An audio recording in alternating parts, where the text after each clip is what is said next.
Gracias a ti por estar con nosotros. Saber para servir.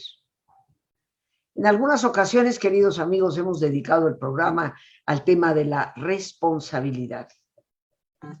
Esta habilidad para responderle a la vida, para responderle al compromiso que como seres humanos tenemos unos con otros y con este planeta plenamente vivo. Tristemente, a veces esa responsabilidad nos falla. Y cuando eso sucede, los riesgos son altos.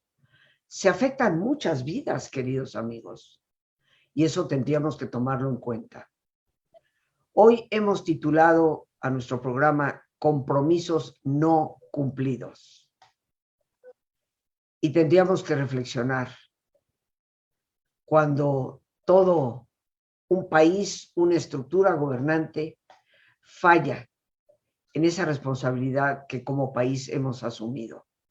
Y hoy nos acompaña un gran amigo invitado de este programa, el químico Luis Manuel Guerra, un hombre más que conocido dentro de los compromisos de ecología que existen en el mundo y que nuestro país ha firmado.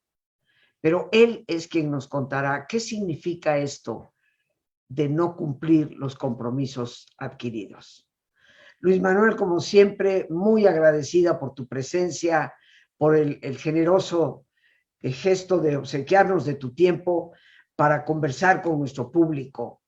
Y hemos titulado al programa Compromisos no cumplidos, pero tú nos dirás cuáles son y qué implica no cumplirlos.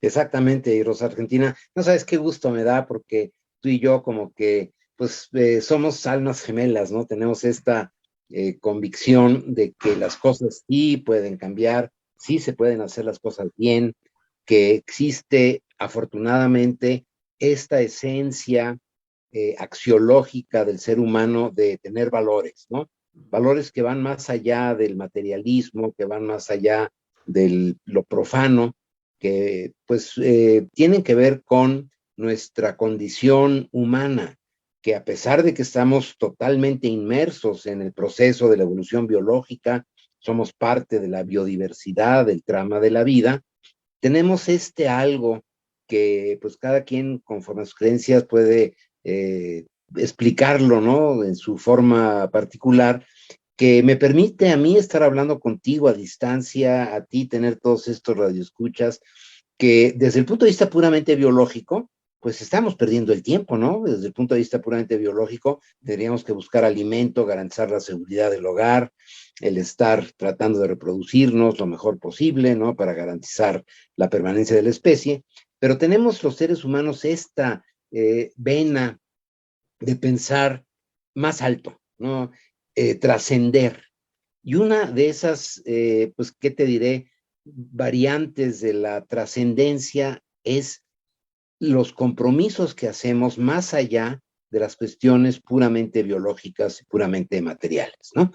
Estamos convencidos de la maravilla de la vida, tenemos esa tendencia a los seres humanos de proteger la vida, a pesar de toda nuestra evolución biológica, donde pues, no dejamos de ser, digamos, usufructuarios de la riqueza biológica para alimentarnos, por ejemplo, ¿no? Para poder sobrevivir. Pero tenemos esta cuestión que por un lado nos ha impulsado a entender de esto de la vida, ¿no? Hoy en día tenemos conocimientos verdaderamente asombrosos, maravillosos respecto al origen de la vida. Sabemos cuándo surge la vida en el planeta con bastante certeza, ¿no? 3.800 millones de años. Tenemos ese dato, ¿no? No son 2.000 ni 5.000 ni son 3.800 que surge la vida en el planeta y que sabemos que ha tenido este proceso de evolución verdaderamente fascinante, que cada vez que entendemos más, comprendemos menos, porque nos damos cuenta, ahora con el coronavirus, ¿no? Nos estamos dando cuenta de esta interacción entre seres primitivos con toda una especie altamente desarrollada a la que se le pone en jaque en unas cuantas semanas, ¿no? Precisamente por nuestro involucramiento con la vida. ¿Por qué digo esto? Porque sí tenemos esta, ¿qué te diré? Inclinación a entender y proteger la vida. Y nos hemos dado cuenta que por el desarrollo cognitivo mismo que hemos tenido, hemos transformado a la naturaleza. A diferencia de otros seres vivos, pues la estamos afectando, la estamos desviando, hacemos cambios, ¿no? Por ejemplo, en los regímenes de la producción agrícola, hemos alterado las áreas boscosas, las áreas con cobertura forestal natural, original, para plantar ahí lo que nosotros queremos, ¿no? Granos, hortalizas, frutales, ¿no? Modificamos la naturaleza. Y nos estamos dando cuenta, y esto para mí es muy, muy afortunado, que esta afectación de la naturaleza la estamos empezando a entender. Hay una encíclica del Papa Francisco que el hombre a mí me encanta, ¿no? Porque pues, yo lo he seguido mucho antes de que fuera Papa. Ya tenía estos visos de la persona mística, religiosa, que usa la razón, ¿no? Y bueno, dejará de ser jesuita. Pero el primer papa jesuita es una transformación, eso sí es una transformación que está habiendo, y tiene una encíclica dedicada a esta cuestión de cuidar nuestra casa, lo que significa, ¿no? Te hago todo este preámbulo que suena un tanto, que te diré a lo mejor abstracto, ¿no? Porque hay una cuestión que a mí me está ofendiendo, me está dando tristeza, pero a la vez me está fortaleciendo en mi resolución de luchar por lo que yo creo. Y es que mi país, al que amo verdaderamente en una forma intensa, está abandonando sus compromisos con la vida a nivel mundial. Es un país que ahora, que yo tengo una cantidad muy importante, para mí es importante, para a lo mejor otras gentes no, pero sí varios cientos de colegas en el ámbito de la investigación, en las universidades, muchos en Alemania, también en Estados Unidos, gente que ha dedicado su vida al conocimiento, ¿no? Y que de veras me escriben con asombro, ¿no? Me dicen, oye, ¿es cierto esto que acabo de ver en las noticias? ¿Es cierto lo de castigar a las energías renovables, promocionar el uso en una forma autoritaria, en una forma despiadada, el combustóleo rico en azufre? Esto debe ser una broma. Y les digo muchas veces con dolor, fíjate que no. Sí hay un personaje rodeado de una serie de acólitos, ¿no? A su alrededor, que le aplauden, que no cree en, desde luego, las afectaciones a la naturaleza. Es más, no tiene ningún recato para expresar que no le interesa la naturaleza. Para él es algo útil, nada más. Luis Manuel, fíjate que aquí yo creo que esto que dices no le interesa, porque no puedo concebir que no crea por racionalidad pura cómo nosotros hemos alterado a la naturaleza al grado de provocar muchas de las catástrofes que hoy nos suceden.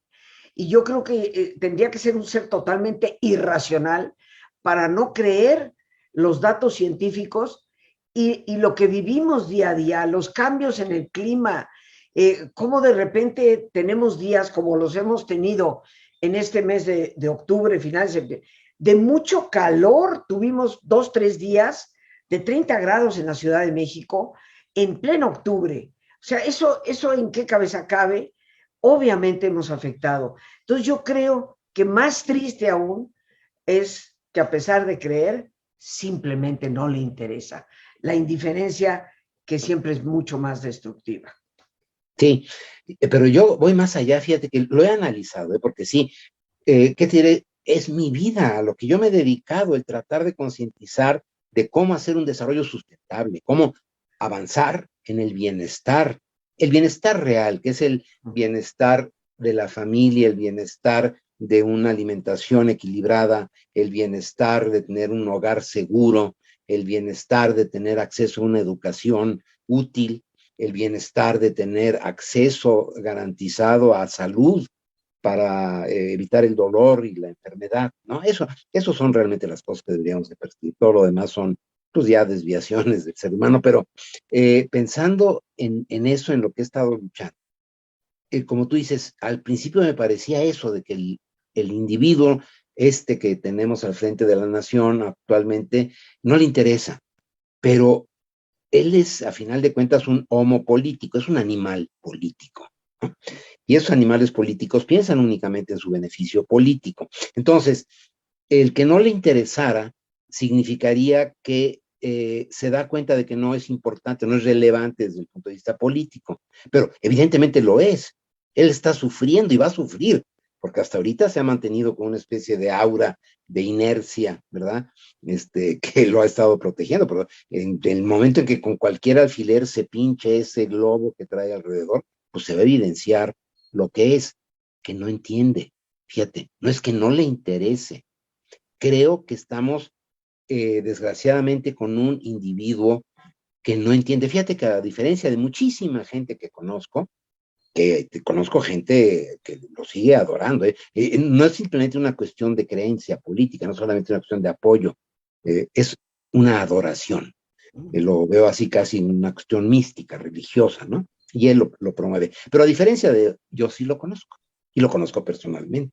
Y lo conocí cuando andaba haciendo pues alborotos por todo el estado de Tabasco, porque una gran empresa, que no tengo la autorización para decir quién es, pero es una empresa que respeto muchísimo, es líder mundial en lo que hace, pero desde hace 200 años, ¿eh? Y tú no te mantienes como líder mundial 200 años. Y es una empresa familiar, además.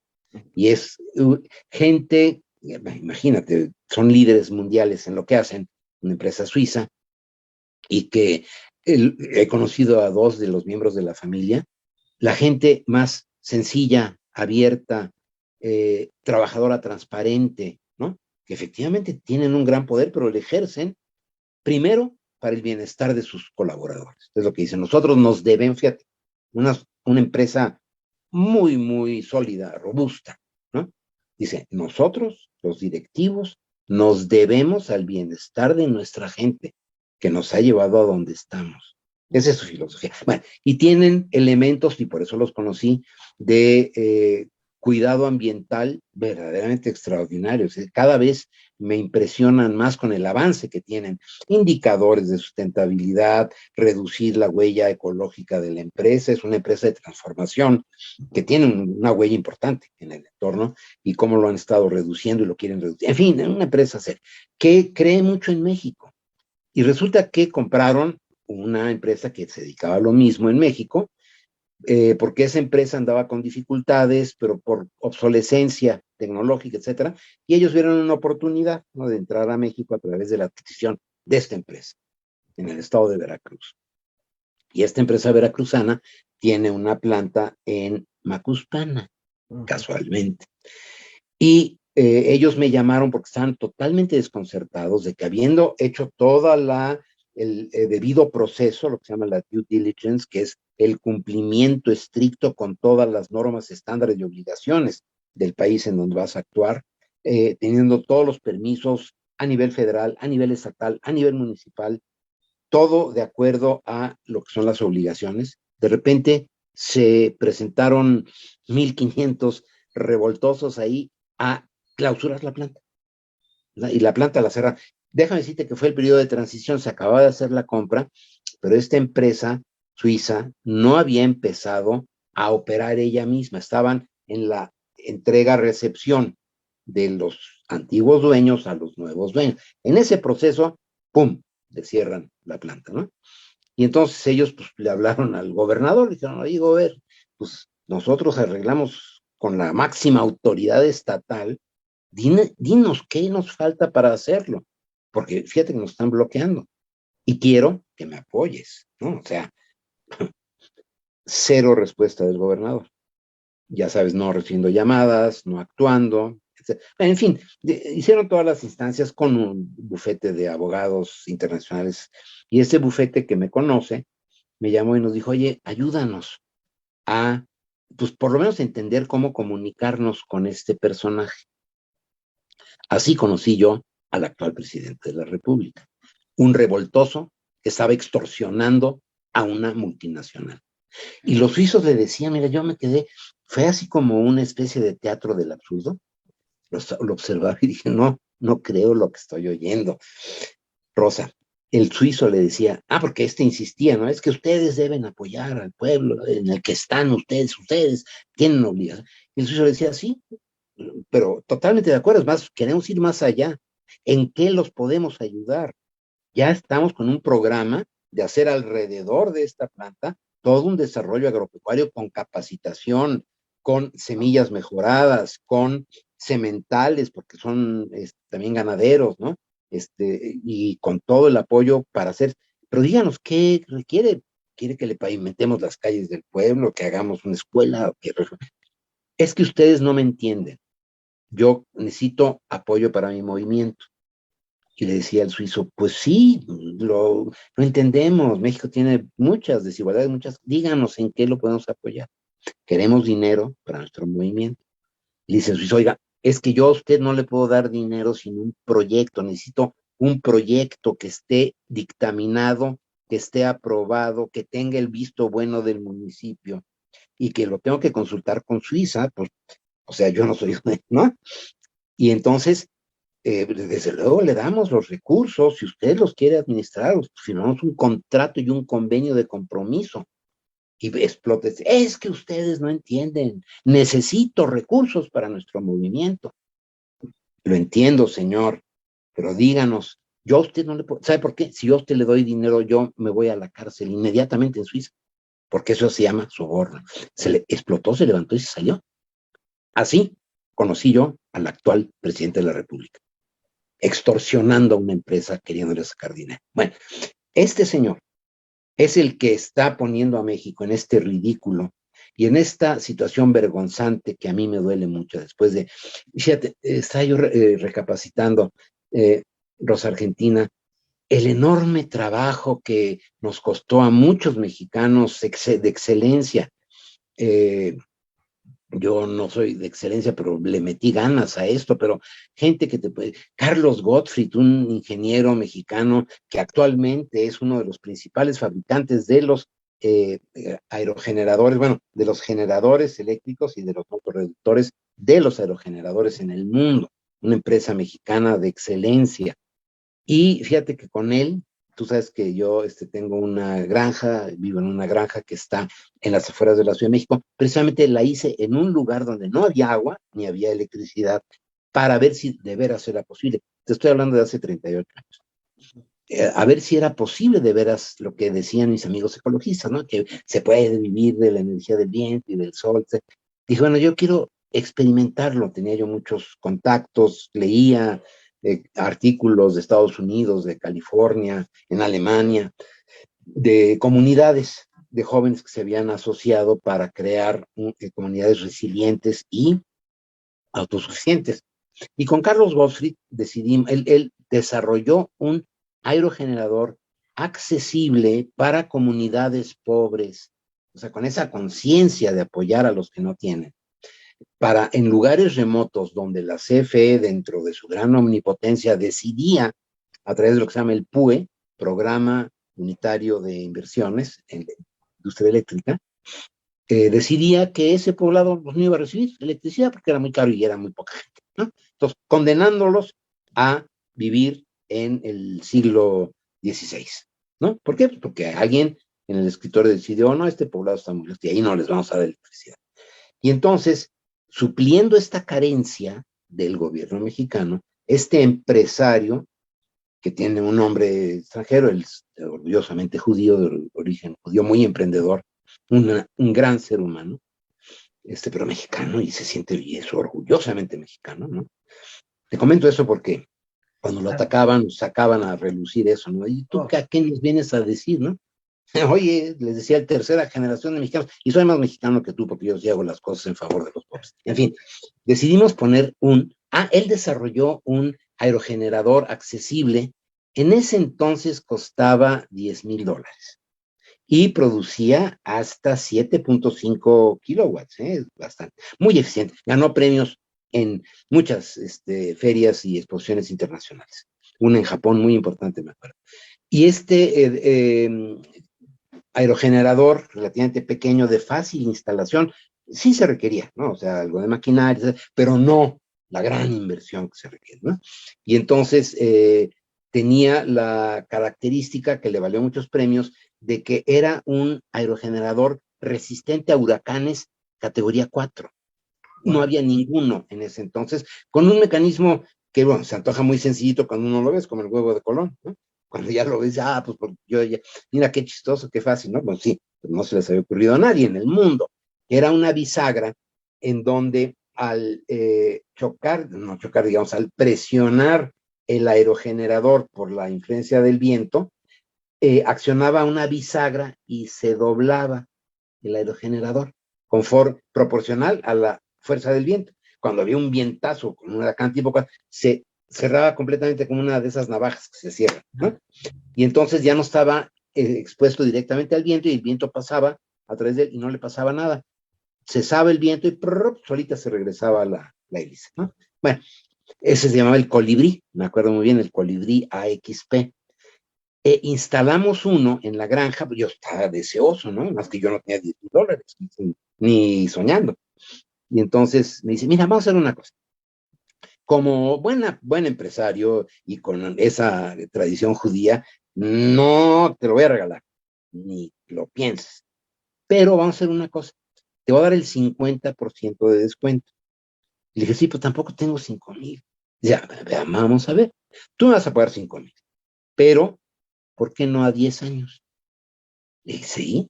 Me dice, sí, y te lo voy a dejar sin intereses. Ya no, pues sí, ¿no? Y entonces así lo instalamos. Pero la condición, ya sabes, ¿no? Todo tiene su obligación, era que yo tuviera disponible el terreno de la granja siempre para los técnicos, expertos e investigadores del Instituto de Investigaciones Eléctricas que está en Morelos, en Palmilla.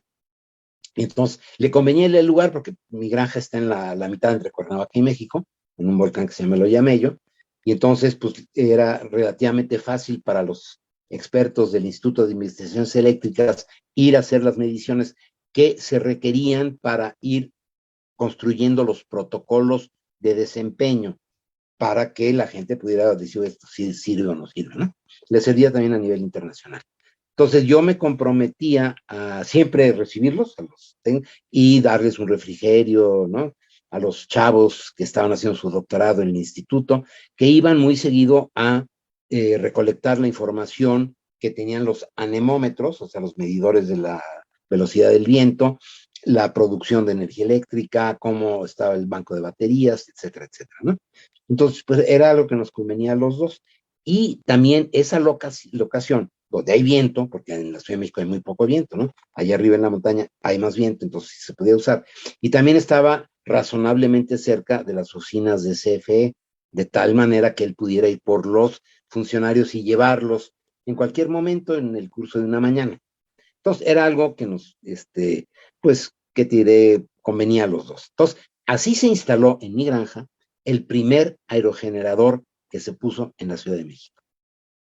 Y pues yo feliz, porque así me proporcionaba electricidad, ¿no? Por fin me pude comprar un refrigeradorcito para la granja, ¿no? Para poder conservar alimentos y cosas así. Bueno, el caso es que llevábamos a los técnicos de CFE y no sabes la cantidad de días, semanas, meses que estuvimos involucrados en convencer a los de la CFE de que esto era algo para las comunidades apartadas. Les decíamos, oigan, si ustedes en su PUE, en su programa de inversiones, ya decidieron que en Tinguindín del Amarillo no les van a dar electricidad, pues vamos a ponérselas nosotros. Ah, es que está prohibido porque solamente el Estado puede producir electricidad. Bueno, pero no hay, ¿no? Bueno, eso estuvimos duro y duro hasta que lo conseguimos, pero fue de un trabajo de unos 5 años, ¿no sabes? La cuesta arriba de mover mentalidades, de convencerlos, de decir, mira, efectivamente cuando no sopla el viento, pues no se genera, pero mira, aquí tengo un banco de baterías, aquí está, aquí lo estás viendo, que me da electricidad en mi granja, precisamente en la noche, ¿no? No hay viento, yo tengo electricidad y se recarga todos los días. Me duró, bueno, hasta que falló un poco no el sistema, sino la torre, en un gran evento que hubo en el 2002, en el 2002, que arrasó con bosques en el sur del Valle de México, etcétera. Fue un evento único que se repite cada 100 años, algo así, y no falló el aerogenerador, sino la torre. Y bueno, dejó de funcionar. Pero el caso es de que esa lucha me la estoy yo recordando con las declaraciones de ahora. Pero si llevamos tanto tiempo con tecnología mexicana, con desarrollo para los pobres, demostrando, Rosa, semana con semana, mira, aquí está, no te estoy cuenteando, yo vivo de esa electricidad, es buena y el costo es tanto, una fracción de lo que te costaría tender las líneas de alta tensión hasta el pueblo, etcétera, etcétera, ¿no? Lo puedes inclusive transportar en helicóptero toda la instalación y ahí se monta y capacitas a los pobladores, los haces técnicos en aerogeneración, a gente que a lo mejor no terminó la primaria. Tiene muchos ángulos positivos. Y el ver ahora, Rosa, que México se convirtió en el paladín del no a la energía del viento, no a la energía del sol, con la burrada que nos ha hecho el hazmerreír de que el señor presidente les dice, esos reguiletes que afean el paisaje, lo dijo. Sí, lo dijo, Y efectivamente. dijo, es que cuando no hay viento no se genera electricidad. Burro, pues si yo hace 30 años en México, en la Ciudad de México, lo estuve comprobando que sí se puede. Que los alemanes son retrasados mentales, o los americanos, los norteamericanos, o los noruegos, ¿no? O los españoles, son retrasados mentales o burros que no se han dado cuenta que no producen electricidad cuando no hay viento o cuando no hay sol. Bueno, entonces, eso es lo que te iba a decir y quiero entrar, si lo consideras conveniente, a esta cuestión de los compromisos no cumplidos, lo que Sí, significa. si te parece, hacemos una breve pausa para nuestro ejercicio de relajación. Yo en estos momentos necesito relajarme, ¿okay? Porque pues también me enojo. Déjame decirte que como mexicana también me indigna un poco este ridículo que estamos haciendo y eso me causa indignación y me causa dolor que tristemente por la ignorancia de nuestro pueblo todavía haya personas que creen en este pseudo modelo progresista que nos está metiendo décadas atrás, casi a la prehistoria. Y bien descansados, queridos amigos, regresamos con nuestro gran invitado, el químico Luis Manuel Guerra, hoy hablando de compromisos no cumplidos. Mi querido Luis Manuel, esta historia que nos has contado de este grupo en Tabasco, y esta presión manipuladora del que tristemente hoy es presidente de nuestro país, provocando pues una especie de extorsión casi abiertamente, nos habla de razones por las cuales nos podemos sentir y pensar que este individuo ni siente verdaderamente por los demás lo que dice sentir por los más desfavorecidos, ni piensa con una claridad racional que debe de tener todo líder. Pero antes ya de entrar, porque nos has dado un preámbulo maravilloso a las posibilidades que México ha tenido desde las empresas mexicanas, pero antes de continuar con cuáles son esos compromisos no cumplidos, tus redes, por favor, Luis Manuel, no se nos vaya el tiempo sin que las personas sepan cómo contactarte y sobre todo cómo leerte, cómo conocer. Yo te escucho todos los días en el Heraldo Radio con Sergio y Lupita y estoy al tanto de todas estas investigaciones que tú nos participas y compartes. ¿Cómo contactar, Luis Manuel? Mira, a través de Facebook estoy como Luis Manuel Guerra. En Twitter estoy como @químico_LM_Guerra. En TikTok estoy como químico_guerra. Muy bien. Y mi correo es químicoguerra@inaine, es inaine.org, inaine.org. Gracias, Lore. Nuestra productora ya está poniendo todos tus datos ahí al calce de tu imagen para que podamos contactar a un hombre que ha dedicado su vida al progreso de sustentación en nuestro país. Y bueno, en el tiempo que nos queda, que ya es poquito, cuéntanos, ¿cuáles son esos compromisos que México firmó, aprobó, se comprometió y que ahora resulta que no se cumplen? Que mi mamá dice que no, ¿verdad? Mira, existen, es un mecanismo muy complejo, es que hay que tener en cuenta, mucha gente dice, pues van a pasearse ahí a las COP, ¿no? ¿Para qué hacen esas conferencias, etcétera? Es verdaderamente un universo y es complejo y es una, digamos, manifestación de la madurez del ser humano de a través de una organización de todas las naciones del mundo en forma unida, las Naciones Unidas, se puedan llegar a compromisos globales. Resulta que en esta cuestión del clima, los países del mundo acogen lo que se llaman las contribuciones nacionalmente determinadas, los NDCs, famosos, ¿no? De eso se trata lo que se está manejando ahorita en línea. Por eso es importante que la gente lo sepa. Son contribuciones nacionalmente determinadas. ¿Qué significa? México, ¿en qué puede contribuir? Y que lo fije México por sí mismo. Las Naciones Unidas no son coercitivas en ese sentido.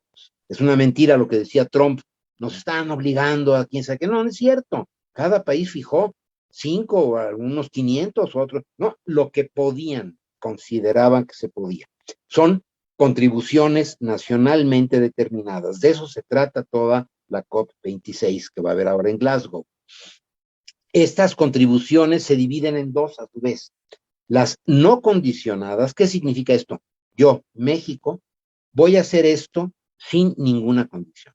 Por mí mismo, por mi compromiso con el planeta, porque estoy firmando como una nación seria esto frente a las naciones del mundo, que cada país está haciendo lo propio.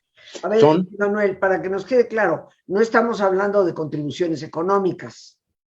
No, son tecnológicas. Sí, Exactamente. No, es Esto es lo que yo importante. voy a hacer. La palabra contribución a algunos de los amigos les puede sonar, no, pues claro, es que México no puede aportar lana, ¿verdad?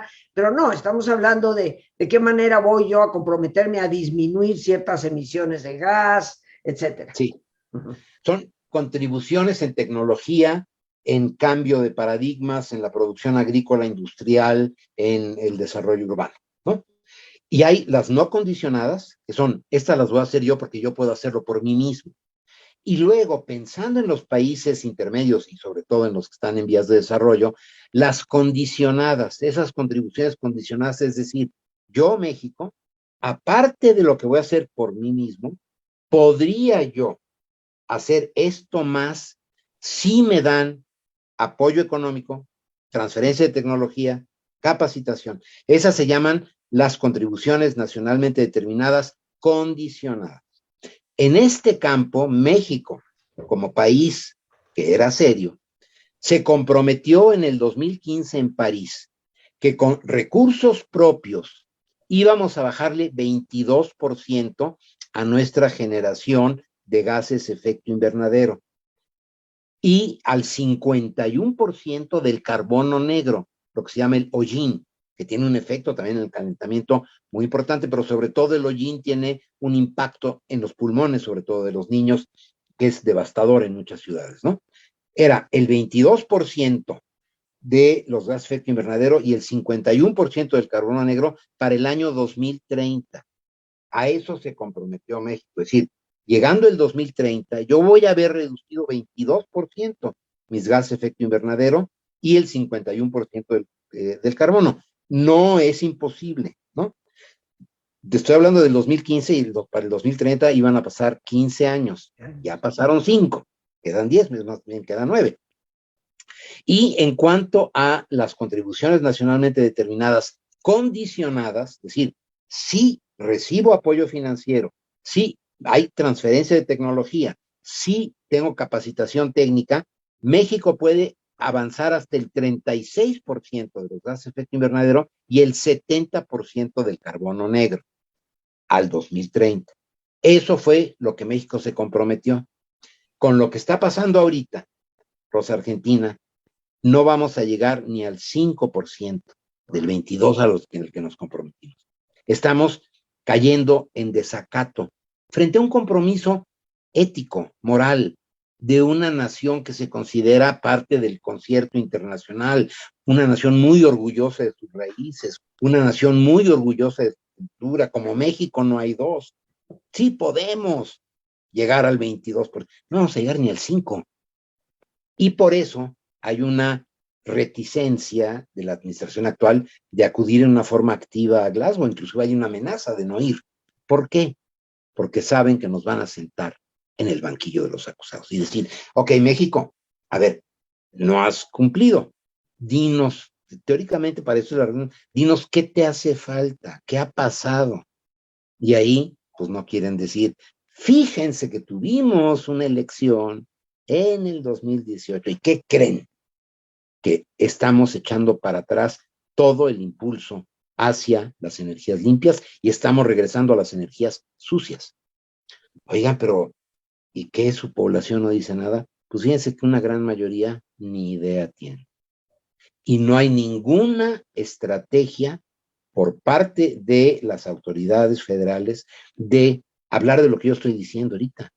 ¿Cuáles son los compromisos firmados? Parece ser que esta administración no reconoce los compromisos firmados. Se echa para atrás. Y eso es lo que yo quería hablar contigo hoy. Los compromisos no cumplidos. Pero el planeta no perdona. Las naciones del mundo no van a perdonar.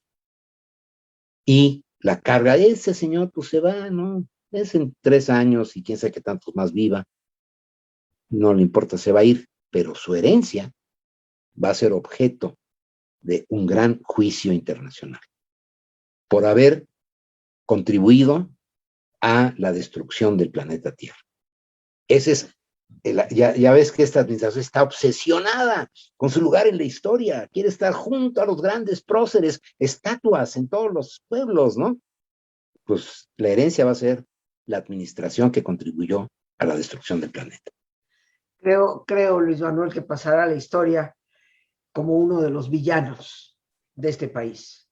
Sí. Como alguien que lejos de ayudarnos a construir, puede perjudicar gravemente y, hay que hacer notar, a los más necesitados. Esas serán las personas que a la larga van a pagar las peores consecuencias de estas terribles faltas de responsabilidad. Es una historia triste, pero hay que conocerla. Yo, si no tienes algo más que añadir, Luis Manuel, pues quiero darte las infinitas gracias por hablar con esta claridad diáfana. Sé que habrá personas, les recuerdo que yo en lo personal por mis ojos no puedo leer muchas veces los comentarios que están entrando. Nuestra productora me los hace llegar, por supuesto. No dudo que habrá quien no le guste lo que hemos dicho, pero quiero aclarar algo. No hemos atacado a nadie, simplemente hemos dicho la verdad. Luis Manuel, ¿algo más que quisieras añadir?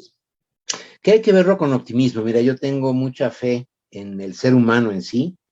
Ya ves que ha habido siempre a lo largo de la historia gobernantes, líderes que se creen eternos, ¿no? Que van a vivir para siempre. Bueno, se van, se diluyen, pero nosotros, nuestros hijos, nuestros nietos, los mexicanos, nos quedamos. Y yo tengo mucha fe en que este es un traspiés del cual nos vamos a levantar y nos vamos a levantar victoriosos, optimistas y sobre todo con mucho amor a la vida. Muchísimas gracias, Luis Manuel. Comparto esa visión esperanzadora que siempre debemos de tener en la cabeza y en el corazón. Te deseo un felicísimo viaje a Glasgow, donde sé que vas a participar de esta importante conferencia. Y como hemos quedado, vamos a hacer un enlace en vivo contigo desde allá para que nos comentes, nos cuentes un poco de lo que ahí se está manejando y tengamos de primera mano la información, cosa que te agradezco enormemente. Al contrario, para mí tú sabes que te quiero mucho y es un gran gusto tener almas gemelas. Gracias. Un saludo, por favor, allá a Sandra, a la granja, en fin. Y bueno, amigos, pues nos despedimos dando gracias a Dios por este espacio que nos permite compartir, a nuestro extraordinario invitado, el químico Luis Manuel Guerra, y a nuestra productora Lorena Sánchez, y a ti, el más importante de todos, una vez más, gracias. Muchísimas gracias por tu paciencia al escucharme, por ayudarme siempre a crecer contigo. Que Dios te bendiga.